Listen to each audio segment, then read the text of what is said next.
Hello and welcome my dear students on my YouTube channel Azam की chemistry.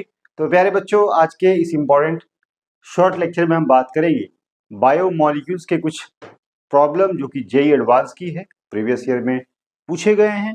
बेटा question पहला जो दिया हुआ है यहाँ पे, structure of peptide given below the if the absolute value of net charge of the peptide at pH2 pH6 and pH11 are Z1, Z2 and Z3 respectively, then what is Z1 plus Z2 plus Z3? तो यहाँ पे दिया हुआ है tripeptide है, इसमें 3 amino acid जुड़ी हुई है।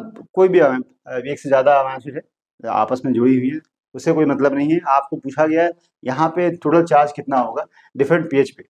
तो यहाँ पे अगर ध्यान दें पेप्टाइड बॉन्ड जो भी बनता है, अच्छा एक बात समझिए, पहले अमाइनो एसिड जो होती है, अमीनो जो एसिड्स होती हैं, इसमें क्या होता है NH2 ग्रुप होता है और यहाँ पे COH ग्रुप होता है, इसलिए इसको अमाइनो एसिड बोलते हैं।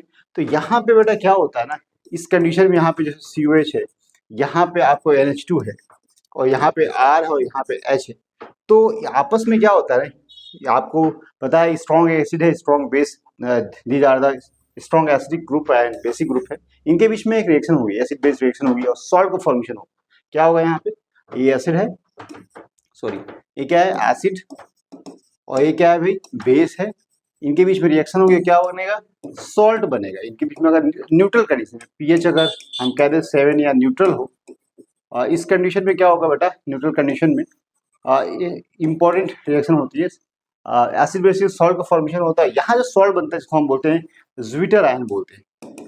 क्या बोलते हैं, ज्विटर आयन, जो कि यहाँ पे बनता है। तो यहाँ पे जो लोन पेयर है ना, जो कि बेसिक नेचर है, पेयर ऑफ इलेक्ट्रॉन देगा और यहाँ जो हाइड्रोजन इस तरह से रिएक्शन होती है, OH और ये इसको देगा और ये बॉन्ड टूट जाएगा और यहाँ पे सॉल्ट का फॉर्मेशन होगा। क्या बनेगा, यहाँ NH3 का प्लस हो जाएगा और यहाँ पे बेटा COO माइनस बन, दिस इज द सॉल्ट। क्या हो जाएगा, सॉल्ट हो जाएगा, इसी को बोलते हैं ज्विटर आयन। और यहाँ पे H है और यहाँ पे R है, ठीक है। अब ये पीएच अगर आपका न्यूट्रल है तो इस कंडीशन में यहाँ पे इसमें किसी तरह का चार्ज नहीं होगा, ओवरऑल चार्ज की बात करेंगे 0 होगा, ठीक है। अगर लेकिन बेटा अगर कोई पॉलीपेप्टाइड चेन, अगर आपको पता है कि जब 2 अमाइनो एसिड आपस में जुड़ती है, यहाँ पे COH है, यहाँ पे NH2 है और इसी तरह से यहाँ पे अगर R है, H है, फिर उसके बाद यहाँ पे COH है, सॉरी इसी तरह रखिए, यहाँ पे NH2 और यहाँ पे H, यहाँ R और यहाँ पे H और यहाँ पे आपको NH2, सॉरी क्या है COH होगा, ठीक है। इस तरह से आपको पता है कि अब ये रिएक्शन जब होती है तो यहाँ पे वाटर निकलता है, क्या निकलता है, वाटर बाहर निकलता है और पेप्टाइड बॉन्ड का फॉर्मेशन होता है। मैं थोड़ा सा समझा रहा था इसको आपको, CO और NH, यहाँ पे कार्बन था, यहाँ पे R, अगर यहाँ पे देखें तो यहाँ पे कार्बन था, यहाँ पे तो यहाँ R1 था, यहाँ R2 मान लो, इसको R1 मान लो, इसको R2 मान लो, और जब भी रिएक्शन होगी तो यहाँ पे एंड पे NH2 होगा और यहाँ पे H होगा और यहाँ पे R है, यहाँ R2 है, यहाँ H है और यहाँ पे बेटा आपको COH मिल गया। तो इसको हम बोलते हैं पेप्टाइड बॉन्ड, CONH बॉन्ड है, इसको बोलते हैं पेप्टाइड बॉन्ड होता है, ठीक है, ये CONH बॉन्ड को, ठीक है। इस तरह से पेप्टाइड बॉन्ड का फॉर्मेशन होता है। इस तरह की बहुत सारी प्रॉब्लम आएगी। अब यहाँ पे मसला ये है ना कि जो भी इसको हम बोलते हैं 2 अमाइनो एसिड आपस में कंबाइन है, डाइपेप्टाइड है। अगर 3 अमाइनो एसिड आपस में जुड़ती हैं तो उसको ट्राइपेप्टाइड बोलते हैं। क्वेश्चन में जो बेटा पूछा गया है, यहाँ पूछा गया है कि जो रिजल्टेंट जो अमाइनो एसिड यहाँ पे जो भी है, यहाँ पे CONH है, यहाँ CONH है, 2 यहाँ पे आपस में जुड़ी हुई है अमाइनो एसिड। तो पूछा है कि अगर पीएच आपने अगर यहाँ मान लो कि 2 रख दिया, इसका मतलब एसिडिक कंडीशन है। एसिडिक कंडीशन का मतलब H प्लस का सोर्स ज्यादा होगा किससे, OH माइनस से। उस कंडीशन में क्या होगा, यहाँ पे जो एसिडिक, यहाँ पे जो बेसिक ग्रुप है उसका प्रोटोनेशन हो जाएगा। क्या होगा, यहाँ पे देखो अगर H प्लस ज्यादा होगा इसमें तो रिएक्शन इससे कर जाएगा, ठीक है। ये वाला जो रिएक्शन H प्लस से कर जाएगा। जब इसकी कॉन्सेंट्रेशन ज्यादा होगी H प्लस की, मतलब एसिडिक का मतलब है H प्लस की कॉन्सेंट्रेशन सोल्यूशन में ज्यादा है, उस कंडीशन में जो यहाँ पे क्या होगा, एसिड बेस रिएक्शन होगा, यहाँ बेस रिएक्ट करेगा एसिड से, तो उस कंडीशन में कितने चार्ज बनेंगे, तो Z यहाँ पे माना गया, इसको Z1 कहा गया है। तो उस कंडीशन में पीएच टोटल चार्ज देखेंगे तो यहाँ पे एक यहाँ बनेगा, एक यहाँ बनेगा, ठीक है। तो टोटल चार्ज कितना हो जाएंगे, 2 हो जाएंगे। उसके बाद यहाँ पे क्या है कि पीएच अगर 6 है, पीएच अगर 6 है तो उस कंडीशन में क्या होगा, तो नियरली क्या है, न्यूट्रल है और न्यूट्रल पीएच में पता है आपको क्या होगा, सॉल्ट का फॉर्मेशन होगा। और सॉल्ट कितने बनेंगे यहाँ पे, 2, इसके ये वाला इसके साथ रिएक्शन कर जाएगा जो भी है, जो भी कार्बोक्सिलिक ग्रुप फ्री होगा ना वो रिएक्ट कर जाएगा और ये इसके साथ ग्रुप फ्री कर जाएगा। तो उस कंडीशन में न्यूट्रल पीएच पे यहाँ पे टोटल चार्ज कितना होगा, 0 हो जाएगा। तो Z2 जो है क्या हो जाएगा, 0। लेकिन Z3 के बारे में कहा गया है कि अगर पीएच आपका, पीएच कितना है बेटा, पीएच यहाँ माना है 11, स्ट्रांगली बेसिक माना गया है, 11 माना गया है। और पीएच 11 का मतलब वो है यानी concentration 2 greater than H plus, उस कंडीशन में हाईली बेसिक होगा। हाईली बेसिक में क्या हो जाएगा बेटा, यहाँ पे जो भी ये वाला एसिडिक ग्रुप है, ठीक है, और यहाँ वाला एसिडिक ग्रुप है, यहाँ भी जो हाइड्रोक्सी ग्रुप है, यहाँ से भी हाइड्रोजन निकलेगा, तो यहाँ पे 3 नेगेटिव चार्ज बनेंगे। और 3 नेगेटिव चार्ज का मतलब जो रिजल्टेंट जो यहाँ डाइपेप्टाइड होगा उसके ऊपर 3 नेगेटिव चार्ज होगा। तो यहाँ पे हम कह सकते हैं कि जो pH 11 पे जो इस तरह की जो पेप्टाइड है उस पर टोटल चार्ज कितना हो जाएगा, 3। तो आप टोटल चार्ज जोड़ें तो कितना हो जाएगा, Z1 और यहाँ पे प्लस Z2, यहाँ पे प्लस Z3, कितना हो जाएगा यहाँ पे 2 0 प्लस 3। तो टोटल जो चार्ज होगा इस अमाइनो एसिड पे कितना हो जाएगा, मतलब क्वेश्चन के हिसाब से 5 होंगे। ठीक है, समझ आई बात। तो इस तरह से बेटा क्वेश्चन आते हैं एग्जाम में। तो आई होप आपको ये प्रॉब्लम सर। नेक्स्ट प्रॉब्लम जो दिया हुआ है यहाँ पे which of the following statement are true, यहाँ बताना ट्रू क्या है। यहाँ पे पूछा है कि oxidation of glucose with bromine water give glutamic acid. एक अमाइनो एसिड होता है, क्या होता है, अमाइनो एसिड होता है। तो यहाँ पे तो कहा गया भाई ग्लूकोज का ऑक्सीडेशन कराना है, किसके साथ में, जब भी ग्लूकोज का ऑक्सीडेशन कराएंगे, यहाँ पे CHO है, यहाँ पे OH है, ठीक है, यहाँ पे अगर OH है, यहाँ H है, इस तरह से OH है, OH है, और यहाँ पे आपको CH2OH, ठीक है, ये तो ग्लूकोज का स्ट्रक्चर है। ठीक है जी, यहाँ पे ले लीजिए 1 2 3 4 5 और 6, ये क्या है, डी ग्लूकोज है। ठीक है भाई, 3 पोजीशन पे ये चीज याद रखना, थोड़ा सा कंफिग्रेशन में चेंज होता है, बाकी सब सेम होता है। ठीक है, अब यहाँ पे जो ग्लूकोज है ना, इसको ऑक्सीडेशन कराएंगे अगर आप, तो क्या बनेगा, ब्रोमीन अगर वाटर के साथ रिएक्शन कराते हैं तो यहाँ ऑक्सीडेशन होता है और ग्लूटामिक एसिड का फॉर्मेशन होता है। क्या बनता है, यहाँ पे CH बन जाता है, बाकी OH H और यहाँ पे H OH OH और यहाँ OH और यहाँ पे CH2OH।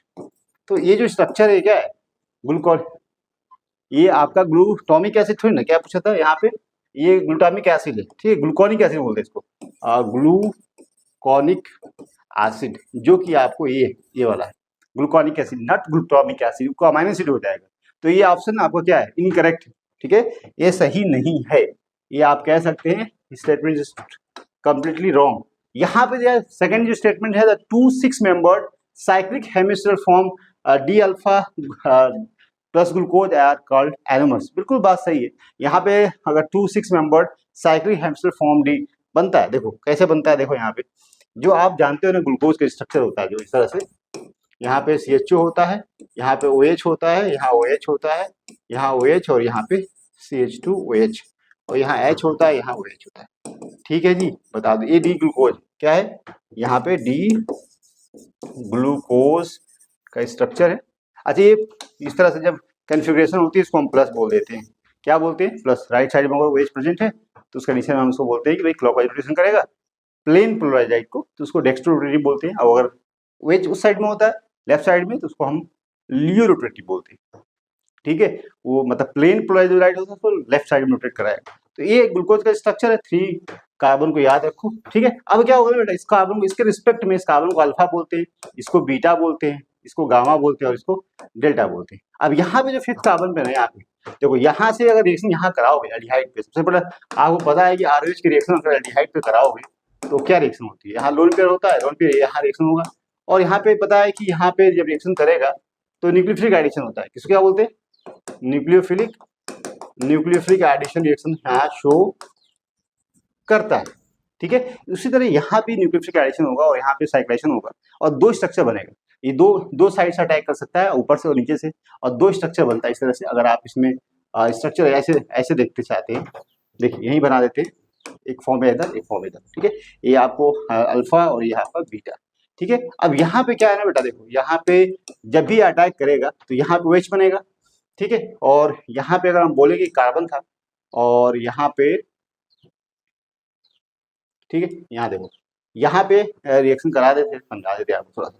यहाँ देखो क्या हो रहा है, इससे एक्चुअली क्या हो रहा है, देखो यहाँ पे आपको पता है CHO है, ठीक है, यहाँ पे आपको OH है, यहाँ H है, यहाँ H, यहाँ OH, यहाँ OH और यहाँ OH, यहाँ पे आपको CH2OH हो रहा है। ठीक है जी। अब यहाँ पे जो है ना 5th कार्बन पे 1 2 3 1 2 3 4 और यहाँ 5, ये वाला कार्बन यहाँ अटैक कर रहा है और ये बॉन्ड टूट रहा है, और इस कंडीशन में आपको मिल रहा है अल्फा और बीटा। इसका जो प्लेन है, अगर ऊपर से प्लेन करता है तो अल्फा और पीछे से करेगा बीटा।